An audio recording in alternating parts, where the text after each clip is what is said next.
juga Bu Retno.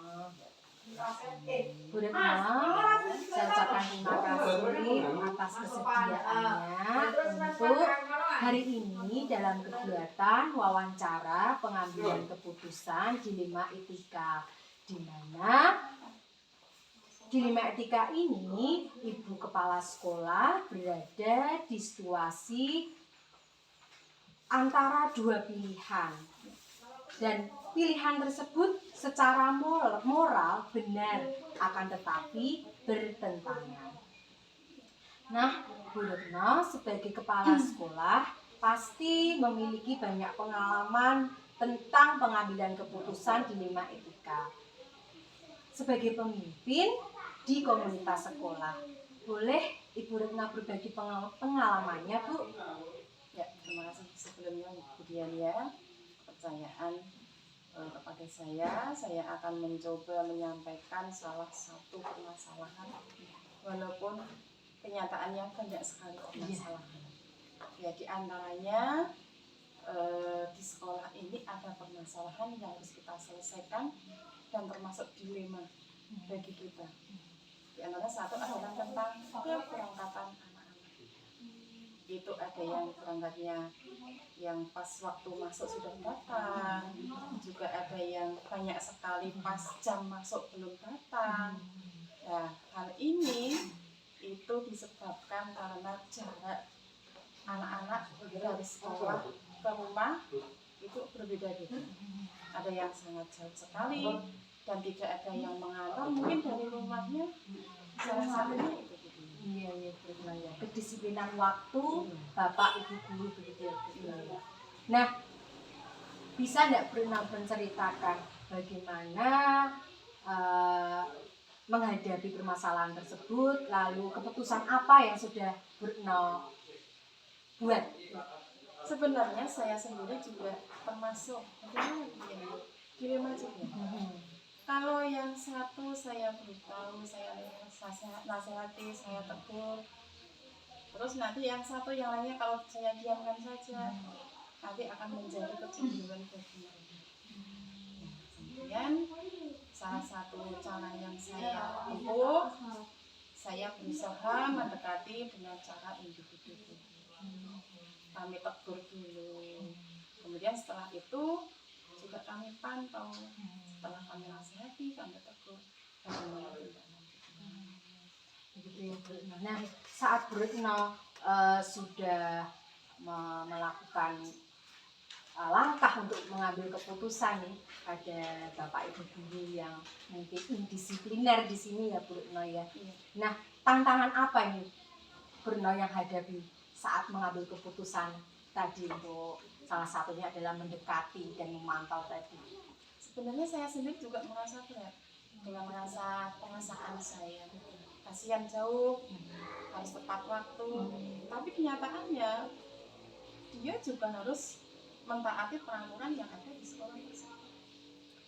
Jadi tantangannya malah berada dalam dari diri Bu Retno sendiri ya. Iya. Selaku manusiawi lah.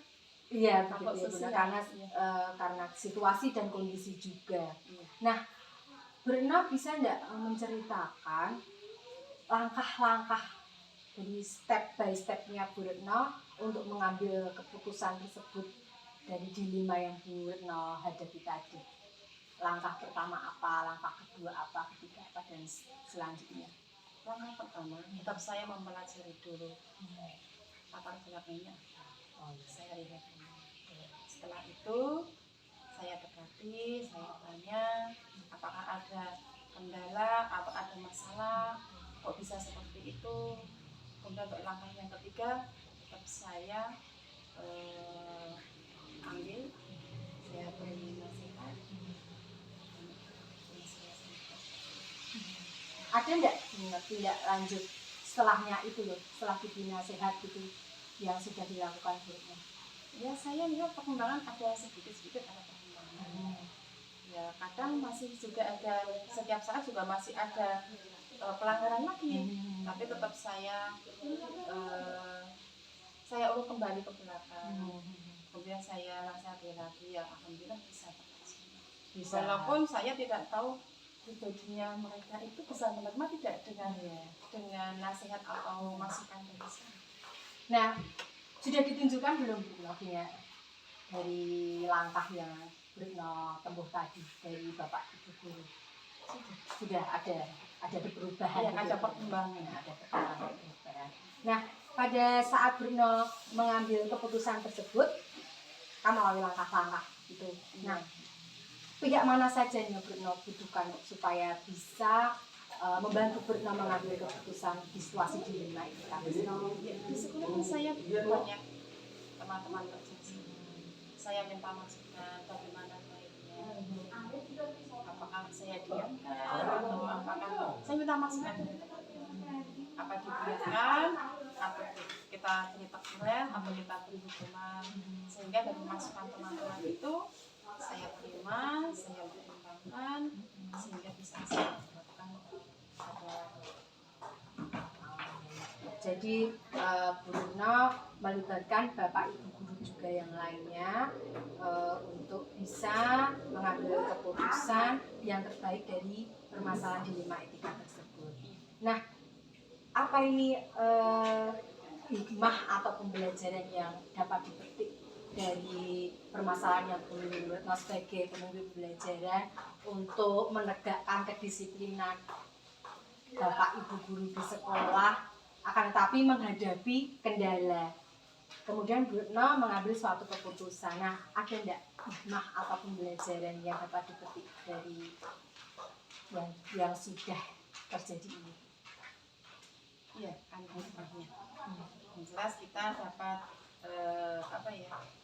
mengetahui keadaan dari masing-masing rekan-rekan saya itu, kemudian dapat mengetahui perbedaannya juga. Itu yang bisa saya ambil. Tapi dengan di samping itu tetap harus mentaati aturan yang ada di sini, Kesepakatannya. Jadi hikmah atau pelajarannya itu ada alasan tertentu, ada dan tertentu itu pun kuat gitu. Yang secara moral pun mungkin juga tidak bisa ditentang, begitu ya Bu Retno ya. Nah, rencana ke depan nih Bu Retno, jikalau Bu Retno akan bisa jadi kan ini sudah ada perubahan yang baik, jadi dari salah satu atau dua guru, akan tetapi nanti untuk perkembangannya sama waktu berjalan ada permasalahan lagi yang muncul, mungkin permasalahan yang sama. Ini kira-kira Bu Retno ada rencana apa? Apakah Bu Retno akan menyelesaikannya sama dengan pengalaman yang sudah Bu Retno lakukan, atau mungkin Bu Retno punya dari pembelajaran yang Bu Retno ambil tadi punya hal yang inisiatif atau mungkin terobosan gitu supaya bisa meningkatkan kedisiplinan Bapak Ibu guru di sekolah. Kalau tadi saya menggunakan langkah yang pertama yang sudah saya laksanakan itu berhasil. Kalau ada masalah lagi yang kedua, itu akan saya terapkan dulu. Oh begitu. Iya. Jadi masih menerapkan cara yang lama dulu gitu. Rencananya akan tetap melakukan langkah yang pertama pendekatan, kemudian memahami alasan itu ya Bu ya. Kemudian juga memantau bagaimana perkembangannya. Ya Bu, terima kasih atas pengalaman dari Bu Retno dan sangat bermanfaat sekali untuk saya, karena dilema etika ini tuh sepertinya permasalahan yang sepele, tetapi ternyata situasi yang menantang untuk kita, karena jikalau kita mau di posisi apa ya Bu ya, diktator gitu ya Bu ya, ternyata juga tidak selamanya baik. Jadi peraturan itu ya memang ada baiknya selalu ditegakkan, tetapi terkadang terbentur dengan masalah. Iya, ada masalah lain. Iya begitu. Terima kasih ya Bu Retno atas pengalamannya, dan semoga Bu Retno sebagai kepala sekolah dan pemimpin di komunitas sekolah kita ini selalu menjadi pemimpin yang touching itu berarti selalu memahami Bapak Ibu guru di sini supaya perasaan yang lembut dari Bu Retno ini bisa memunculkan budaya positif di sekolah ini. Itu Bu Retno. Saya juga mengucapkan terima kasih. Semoga Bu Dian sukses untuk kelanjutannya. Amin, amin, amin. Ya. Terima kasih Bu Retno. Oke, sama-sama. Selamat siang. Selamat siang, Bu Dian.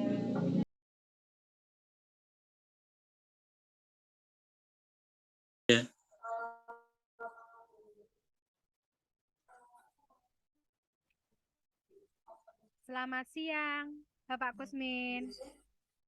Selamat siang. Bagaimana kabarnya hari ini, Pak Kusmin?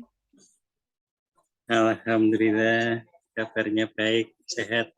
Amin, amin. Alhamdulillah, semua sehat ya, Pak. Ya. Pak Kusmin, sebelumnya saya mengucapkan terima kasih atas kesediaan Bapak pada hari ini dalam kegiatan wawancara pengambilan keputusan Dilema Etika, di mana pengambilan keputusan Dilema Etika ini Bapak Ibu Kepala Sekolah berada di situasi antara dua pilihan, dan pilihan tersebut secara moral benar-benar benar, secara moral benar, tapi bertentangan. Nah, Pak Kusmin, sebagai kepala sekolah pasti memiliki banyak pengalaman tentang pengambilan keputusan dilema etika sebagai pemimpin di komunitas sekolah. Boleh Pak Kusmin berbagi pengalamannya dengan saya, Pak? Ya. Nggih, Boleh, Pak. Mbak. Ya. Ya. Terima kasih, Mbak Dian. Dalam wawancara ini, dilema-dilema di suatu institusi pendidikan itu setiap saat ada, setiap waktu ada. Nah, hanya saja dilema-dilema itu ada yang ringan, ada yang sedang, ada yang tergantung tinggi atau ya perlu pemikiran khusus. Sebagai contoh, misalnya di siswa di SD Negeri Gendan 3, itu ada anak yang notabene adalah anak yang agak malas, sering tidak masuk, sering tidak mengikuti pelajaran, dikarenakan banyak hal, antara lain waktu itu PJJ, pendidikan jarak jauh, sekolah tidak mewajibkan atau tidak memasukkan anak untuk tatap muka, sehingga pembelajaran jarak jauh itu dilewatkan HP. Kebetulan anak tidak punya HP atau orang tua tidak punya HP, sehingga anak harus datang ke tetangga yang satu wilayah gitu ya, Pak? kelas, Tetangganya. satu kelas, tetangga ya, satu kelas untuk mengikuti pembelajaran itu. Nah, dalam mengikuti pembelajaran seperti itu, anak sering ya namanya keluar tetangga, itu sering tidak mengikuti, sehingga apa yang terjadi ketika pembelajaran dimulai di sekolah, anak tertinggal, dengan ketertinggalan itu menyebabkan pembelajaran mereka ya tertinggal. Nah, karena seperti itu, pada waktu kenaikan kelas, ternyata anak itu banyak nilai-nilai yang di bawah standar SKL, di bawah standar naik kelas. Nah, karena banyaknya nilai seperti itu, oleh ibu gurunya pada waktu rapat penentuan kenaikan kelas, di sekolah terjadi tarik ulur yang ramai. Dengan demikian saya mengambil keputusan anak itu untuk dinaikkan karena situasi orang tua yang tidak ada, terusan kalau anak itu tidak naik, adiknya itu naik, maka anak itu jadi satu kelas dengan adiknya. Dengan demikian pertimbangan saya sebagai kepala sekolah adalah menjaga stabilitas belajar mereka, sehingga kalau dinaikkan itu otomatis anak tidak minder. Walaupun itu ya dilema, yang namanya anak itu tidak nilainya tidak memenuhi syarat harus dinaikkan. Padahal kalau tidak dinaikkan ketemu dengan adiknya kan repot repot juga. Nah, hal seperti itulah yang menjadikan pertimbangan sehingga anak itu harus naik. Ya, di samping itu juga dari kebijakan dari dinas bahwa kita semua tahu bahwa tidak ada anak yang tidak naik kelas. Nah, itu kan yang menjadikan saya, anak ini seharusnya tidak naik, tetapi kebijakan harus begitu. Tapi kalau tidak dinaikkan, nanti ketemu dengan adiknya pada secara apa itu dilihat itu dia lebih mudah untuk menangkap pelajaran, sehingga kalau dalam satu ruang kelas, itu menyebabkan kakaknya nanti akan minder.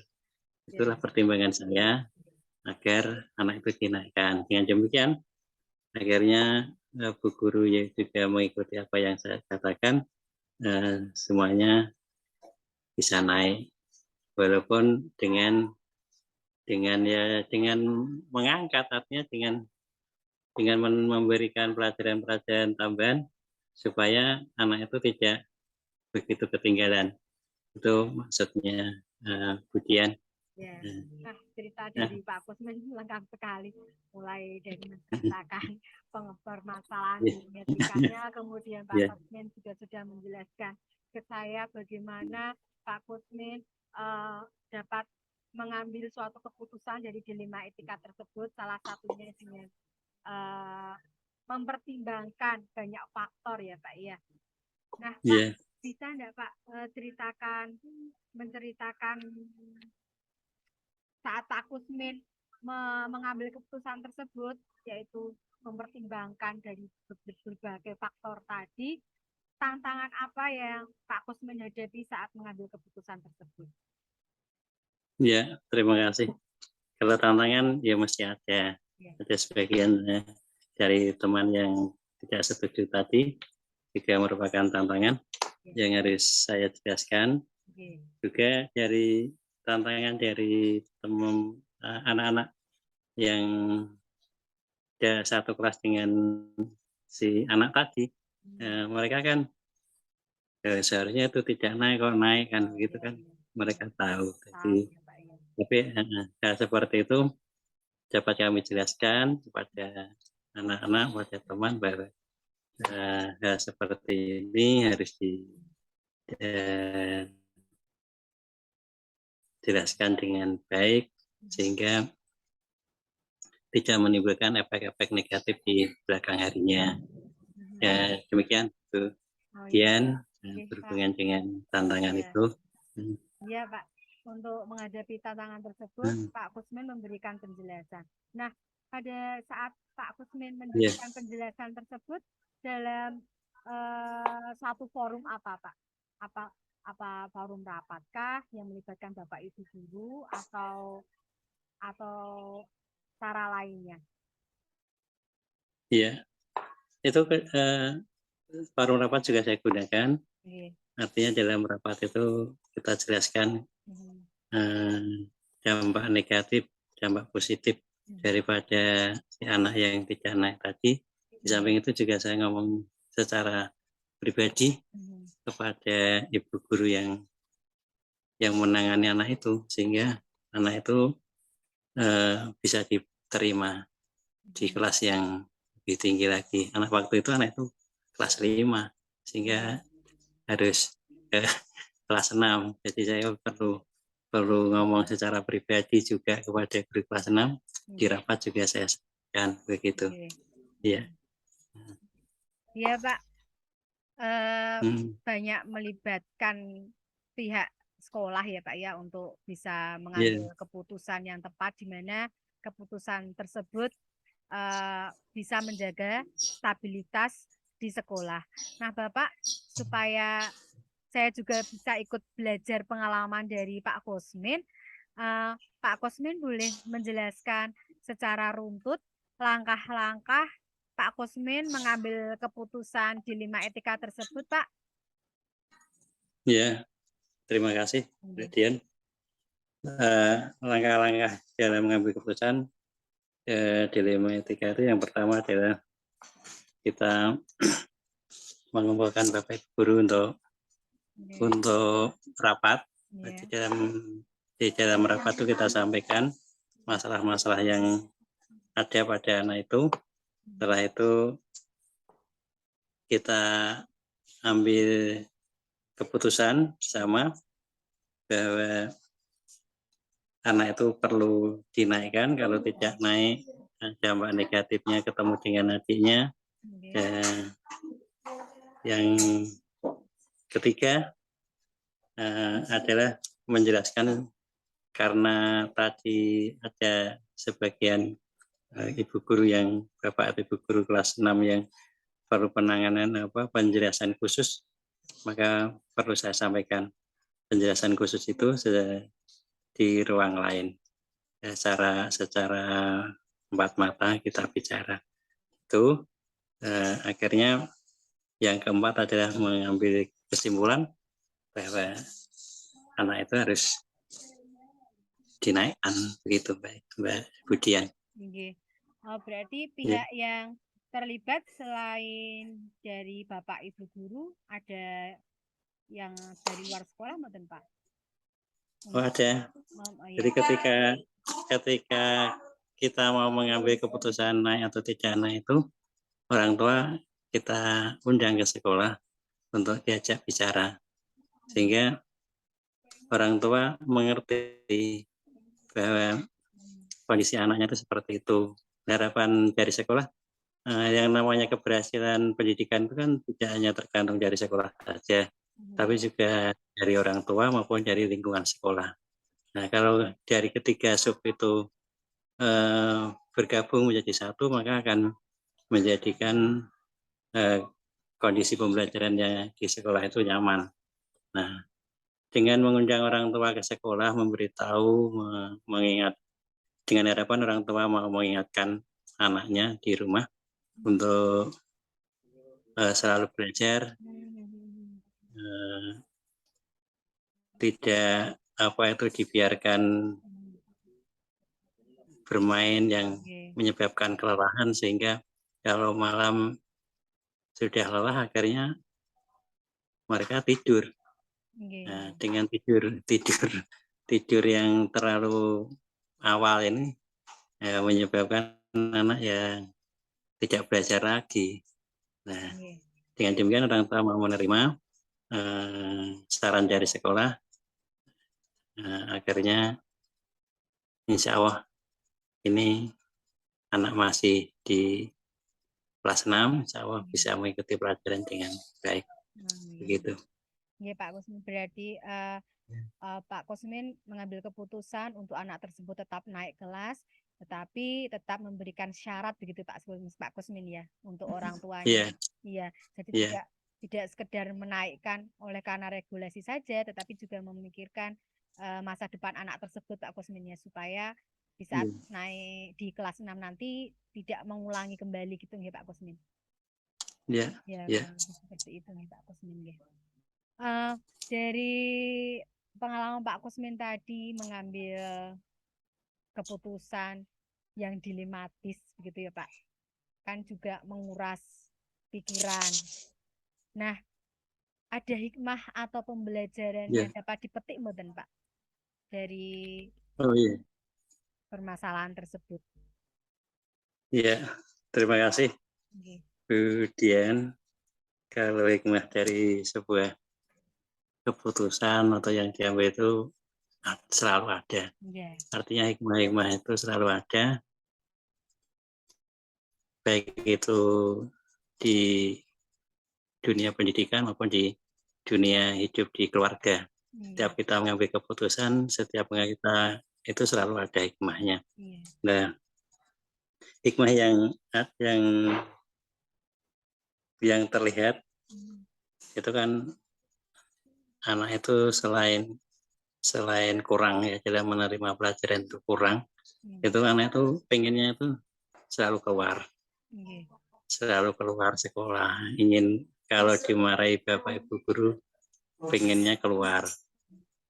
Jadi dengan ditolong seperti itu, dengan saya katakan yang sebenarnya bahwa pendidikan itu penting, ijazah itu penting.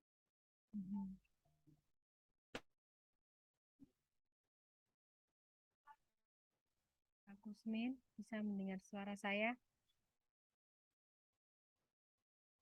Pak Kusmin.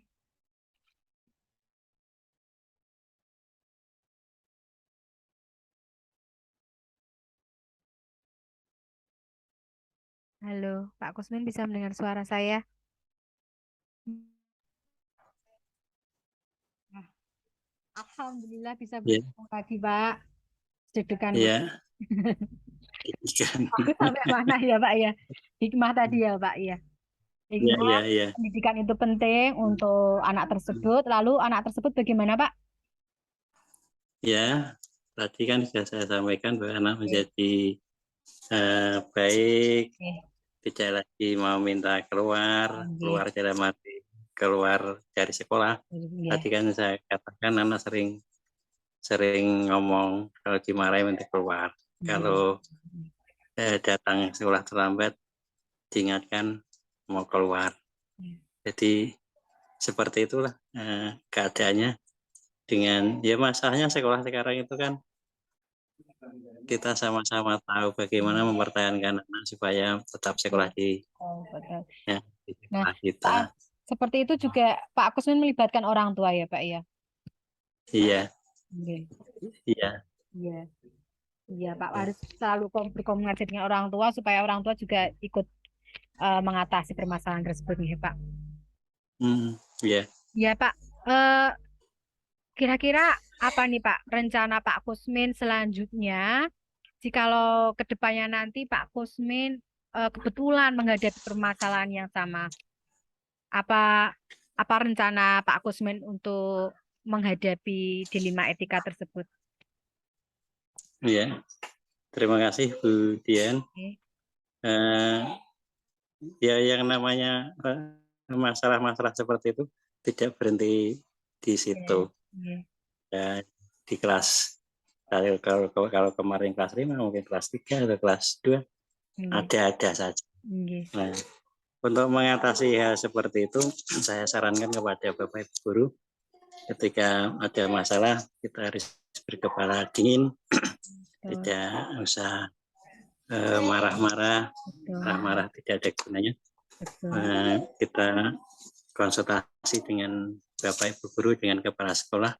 Lalu kalau belum terselesaikan, ya kita mengundang orang tua untuk diajak bicara untuk agar orang tua itu mengerti anak itu seperti apa. Anak saya itu seperti ini.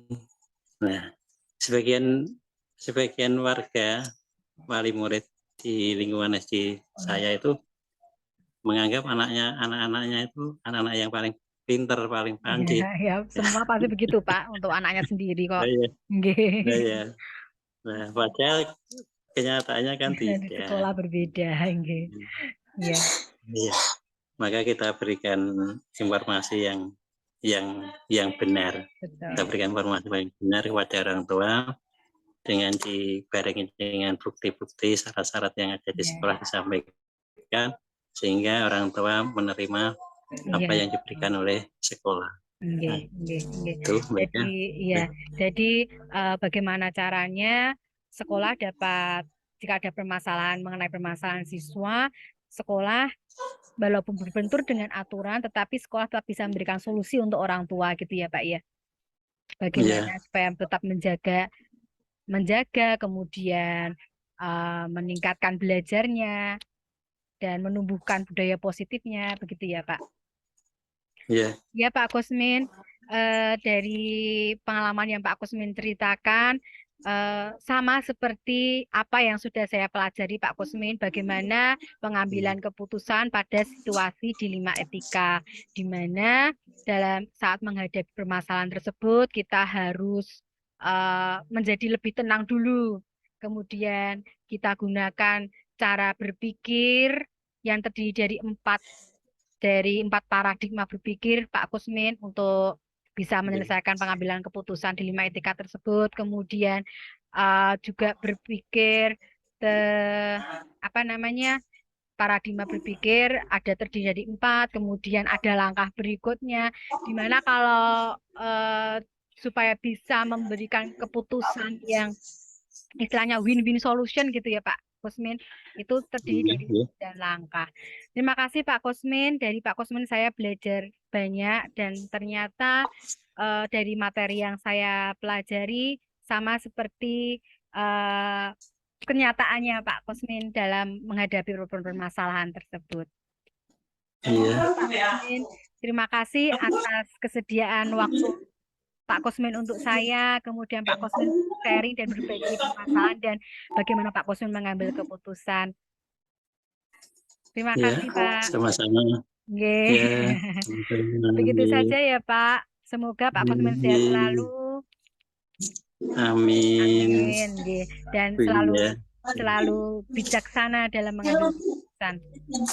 Ya, amin insya Allah. Terima kasih Pak Kusmin. Assalamualaikum. Waalaikumsalam.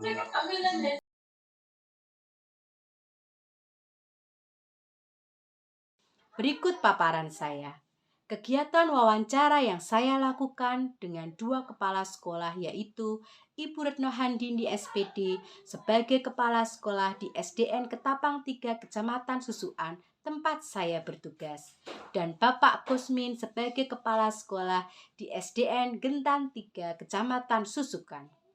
Pada kegiatan wawancara, Bapak Ibu kepala sekolah belum pernah sebelumnya memahami mengenai strategi pengambilan keputusan dilema etika di dunia pendidikan. Namun, dari apa yang saya simak dalam kegiatan wawancara bersama, Bapak Ibu kepala sekolah sudah melaksanakan strategi pengambilan keputusan dilema etika yang terdiri dari 4 paradigma berpikir, 3 prinsip berpikir, dan 9 langkah pengujian pengambilan keputusan secara tersirat. Meskipun tersirat, langkah-langkah Bapak Ibu kepala sekolah untuk mengambil keputusan dilema etika ternyata sebagai pemimpin sudah melakukan pengambilan keputusan secara efektif.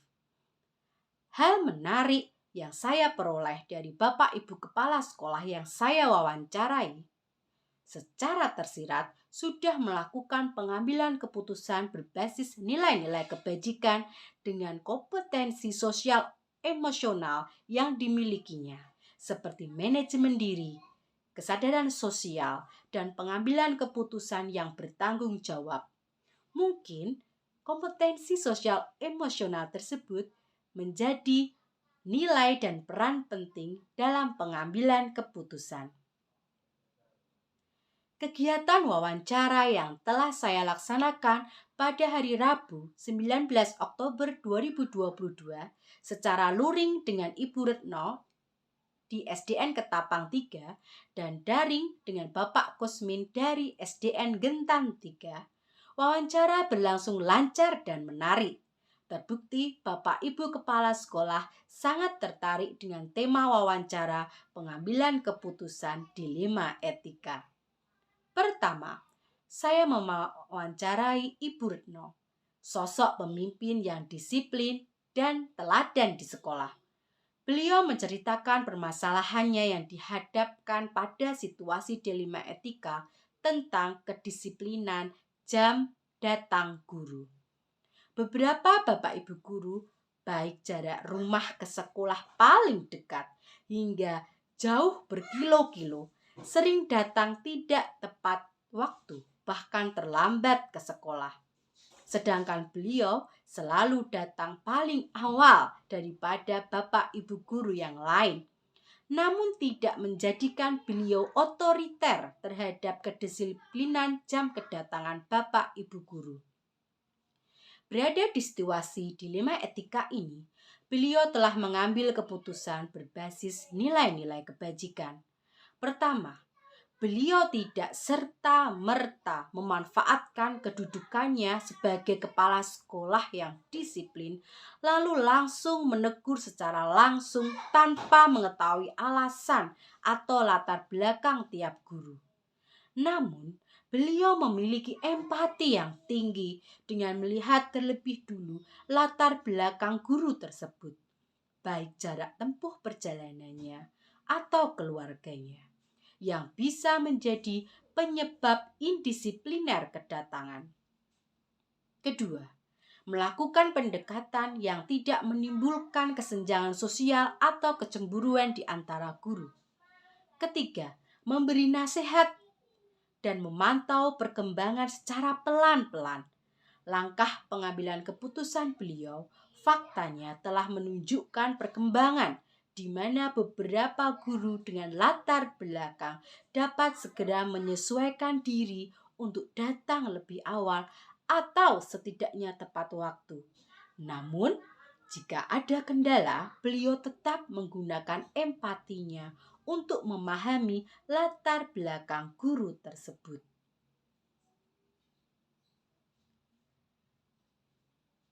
Kedua, saya mewawancarai Bapak Kusmin, sosok pemimpin yang bijaksana dan bertanggung jawab.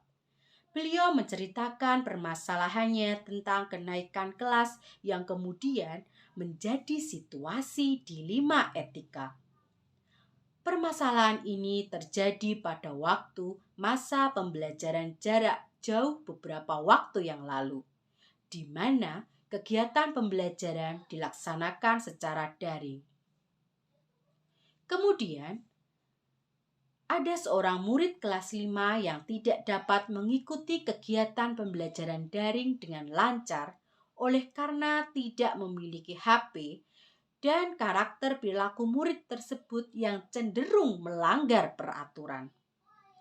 Murid tersebut sering meninggalkan jam pembelajaran daring, meskipun sudah ada teman yang bisa membantu dan tidak mengerjakan tugas-tugas sekolahnya, sehingga menyebabkan nilai-nilai yang diperoleh oleh murid tersebut di bawah SKL kenaikan kelas.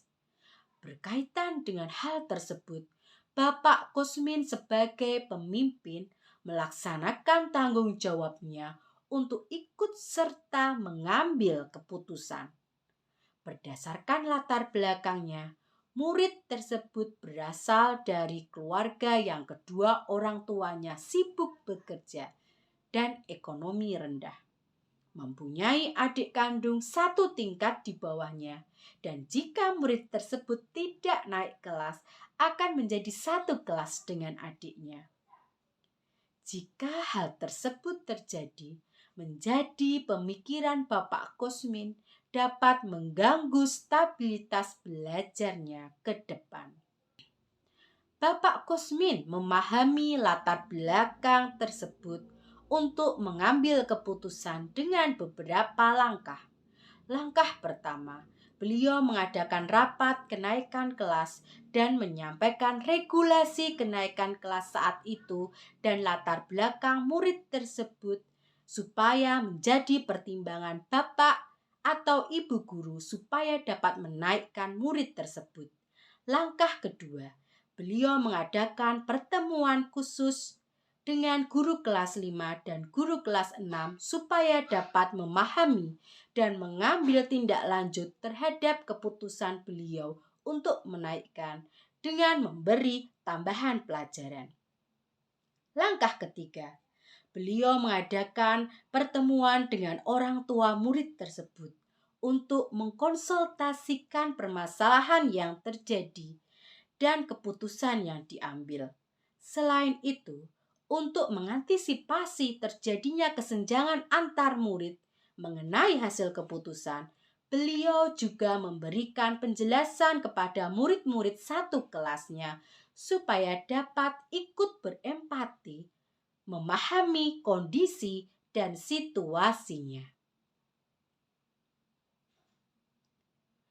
Hal menonjol yang saya temukan di antara dua kepala sekolah yang saya wawancara terdapat pada sosok Ibu Retno. Menurut saya, Ibu Retno meskipun baru saja menjalani tugasnya sebagai kepala sekolah, beliau dapat menjadi pemimpin yang peka dengan anak buahnya. Dalam arti mau memahami latar belakang guru meskipun beliau adalah sosok yang menegakkan kedisiplinan. Selain itu, hal menarik dari beliau tidak serta-merta sebagai pemimpin menegur guru yang indisipliner secara otoriter, namun dengan menggunakan paradigma berpikir keadilan lawan kesetiaan individu lawan kelompok dengan tujuan tidak menimbulkan kesenjangan dan menjaga hubungan baik antara guru dan melakukan prinsip berpikir berbasis rasa peduli, berbasis peraturan dengan melihat latar belakang guru serta sebelum mengambil keputusan melakukan uji intuisi.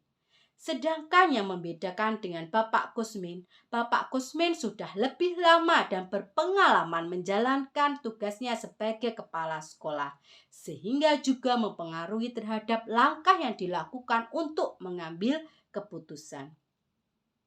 Jadi Bapak Kusmin lebih terstruktur atau kreatif dalam mengambil keputusan.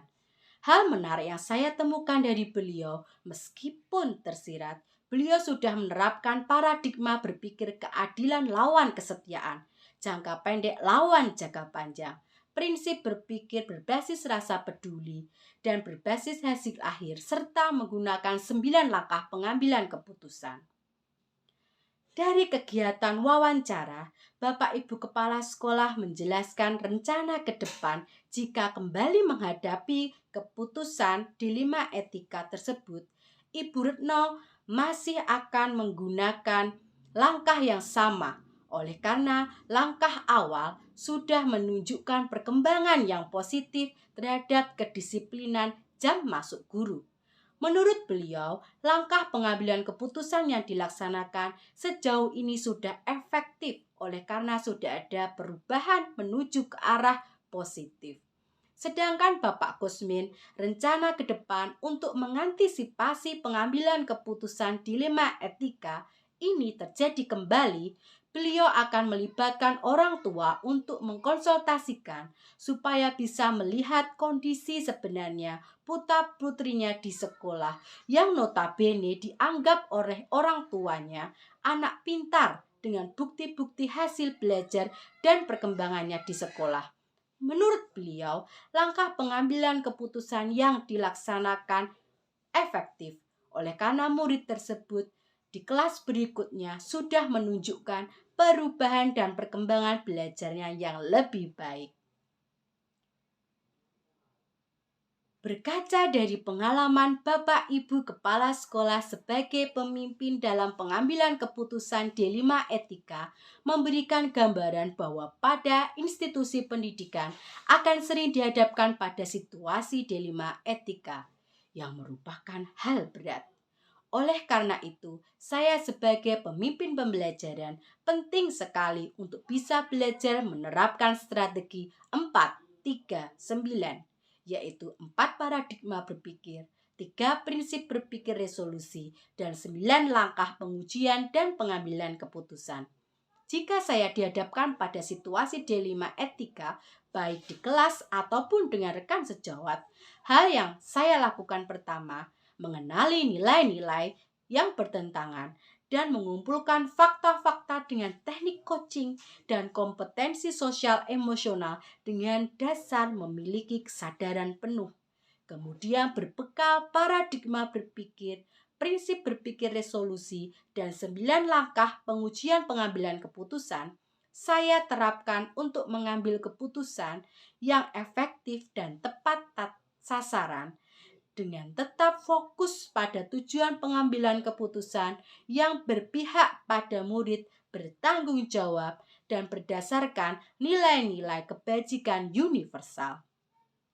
Setelah memahami keputusan berbasis nilai-nilai kebajikan sebagai pemimpin pada modul 3.1 dan belajar dari pengalaman Bapak Ibu Kepala Sekolah melalui kegiatan wawancara ini, saya akan menerapkannya ketika saya dihadapkan pada situasi dilema etika pada institusi pendidikan tempat saya bertugas.